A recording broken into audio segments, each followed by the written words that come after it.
നമ്മൾ സ്പഞ്ച് നമ്മൾ butter paper remove ചെയ്ത് വെച്ചിട്ടുള്ള നമ്മൾ സ്പഞ്ച് ഇനി 3 ലെയറായിട്ട് കട്ട് ചെയ്യാം കേട്ടോ. അത് 1 kg ആണ്. 3 ലെയറായിട്ടാണ് കട്ട് ചെയ്യുന്നത്. അത്യാവശ്യം നല്ല രീതിയിൽ 3 ലെയറായിട്ട് കിട്ടും. അപ്പോൾ എങ്ങനെ കട്ട് ചെയ്യാന്നുള്ളത് കാണിക്കാം.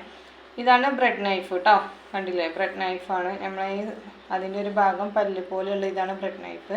ഇത് വെച്ചിട്ടാണ് കട്ട് ചെയ്യുക. സ്റ്റാർട്ടിങ്ങിൽ ഇതാ ഇങ്ങനെ വെച്ചിട്ട് എല്ലാ ഭാഗവും ഇങ്ങനെ റൊട്ടേറ്റ് ചെയ്ത് കൊടുക്കുക കേട്ടോ. വലത് കയ്യിൽ കത്തി പിടിച്ചിട്ട് ഇടത് കൈ കേക്കിൻ്റെ മേലെ ജസ്റ്റ് ഒന്ന് പ്രസ് ചെയ്തിട്ട് ഇങ്ങനെ റൗണ്ടാക്കി കൊടുക്കുക. ഇതാ ഇതിപ്പോൾ ഫുള്ള് കംപ്ലീറ്റ് റൗണ്ട് ആയിട്ടുണ്ട്. ഇനി ഇവിടുന്ന് ഇങ്ങനെ ഉള്ളിലേക്ക് ഇങ്ങനെ വലിച്ചു കൊടുക്കുക കേട്ടോ. ഇതാ നമ്മൾ ഫസ്റ്റ് ലെയർ കട്ട് ചെയ്തെടുത്തിട്ടുണ്ട്. സെക്കൻഡും സെയിം തന്നെയാണ്. ഇതാ ഇങ്ങനെ ആക്കുക, റൗണ്ട് ചെയ്ത് കൊടുക്കുക. കേക്ക് ടേബിളിൻ്റെ മേലെ വെച്ചിട്ടാണ് നമ്മൾ ചെയ്യുന്നത്. ഇതാ നല്ല കട്ടിയുള്ള 3 ലെയർ നമുക്ക് കിട്ടിയിട്ടുണ്ട് കേട്ടോ. കണ്ടില്ലേ, ഒരേ ലെയർ നമ്മൾ കട്ട് ചെയ്തെടുത്തിട്ടുണ്ട്. ഇങ്ങനെയാണ് കേക്ക് കട്ട് ചെയ്തെടുക്കുക കേട്ടോ. സ്പഞ്ച് കട്ട് ചെയ്യുന്നത് ഇങ്ങനെയാണ്.